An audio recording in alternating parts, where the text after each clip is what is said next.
देख रहे हैं जनता की आवाज 24 घंटे। नमस्कार, मैं मीना। जनता की आवाज न्यूज 24 आवर्स में आप सभी का स्वागत है। तो चलिए नजर डालते हैं आज की कुछ खास खबरों पर। जन्मदिन नहीं, शुभेच्छा नहीं, जनसामान्यों के आरोग्य हित चाहिए, ऐसा धैर्य रखकर कल्याण डोंबिवली महानगर पालिका के पूर्व नगर सेवक नितिन निकम इनके जन्मदिन के अवसर पर 12 घंटे शुद्ध पीने के पानी के लिए बिना पानी पिए आंदोलन कर रहे हैं। इनके आंदोलन को महेश गायकवाड़ इन्होंने समर्थन जताया। उल्लास नदी में केमिकल युक्त एवं दूषित पीने के पानी से लोग पीलिया जैसे बीमारियों से ग्रस्त थे।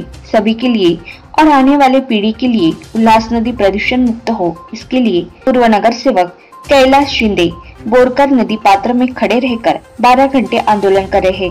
इस समय बोर्ड से उल्लास नदी में जाकर शिवसेना शहर प्रमुख महेश गायकवाड़ इन्होंने भेट लेकर आंदोलन को समर्थन जताया। आज आमचा मित्र नितिन निकम याचा वाढदिवस आहे आणि या वाढदिवसानिमित्त कल्याण डोंबिवलीचे 10 लाख नागरिक जे घाणेरडं पाणी पितात आणि ही उल्हास नदी स्वच्छ व्हावी याकरिता यांनी आज एक आगळं वेगळं आंदोलन इथे केलेलं आहे। आज त्याच्या वाढदिवसानिमित्त आज ते संपूर्ण दिवस पाण्यात नदीच्या उभे राहून पाणी न पिता ते उभे राहणार आहेत आणि ते आंदोलन करणार आहेत। आणि आज आमच्या आंदोलनाला भेट देण्यासाठी आमचे मित्र शहर प्रमुख माननीय महेश गायकवाड साहेब आलेले आहेत। त्यांनी आम्हाला सपोर्ट दिलेला आहे। वाढदिवसाला लोक केक कापतात, जनतेच्या चांगल्या आरोग्यासाठी स्वतःची जीवाची पर्वा न करता या नदी पात्रामध्ये उभे आमचे नितिन निकम साहेब। मला वाढदिवसाच्या शुभेच्छा।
देख रहे हैं जनता की आवाज 24 घंटे।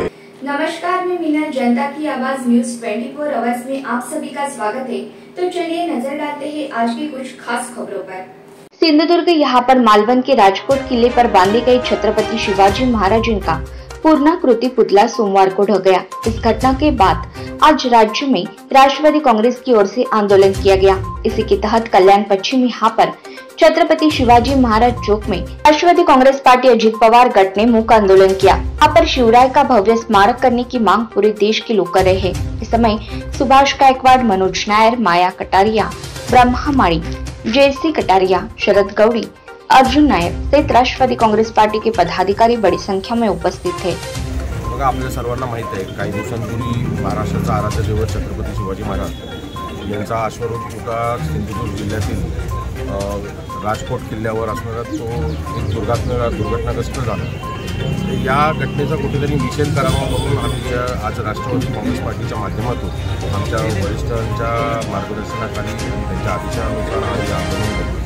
हे आंदोलन आमचं मूक आंदोलन होतं। या आंदोलनाच्या माध्यमातून आमच्या पक्षाच्या वतीने आम्ही मागणी केलेली आहे, जे कोणी दोषी आढळतील, मग ते शिल्पकार असतील किंवा ते संबंधित विभागाचे अधिकारी असतील, त्यांनी ते प्रोटोकॉल खरंच पाळलेत का, किंवा त्या सर्व ज्या क्रायटेरिया आहेत स्टॅच्यूसाठी उभारण्यासाठी ते सर्व त्याचं पालन झालं आहे का, याची तपासणी योग्यरित्या फास्ट ट्रॅक कोर्टाच्या माध्यमातून व्हावी आणि जे कोणी दोषी आढळतील त्यांना कडक एक प्रकारे मोठी कारवाई त्यांच्यात करण्यात येईल. हा एक आमचा प्रमुख मागणी असणार आहे. दुसरी मागणी आमची आहे का, जे तिथं दुर्घटना झाल्यानंतर जे काही आता शिल्प झालेले आहेत ठीक आहे, पण याच्यानंतर तिथं छत्रपती शिवाजी महाराजांचं जे येणाऱ्या काळामध्ये लवकरात लवकर पुनर्प्रस्थापित तिथला आपला अश्वरूप पुतळ्याचं व्हावं.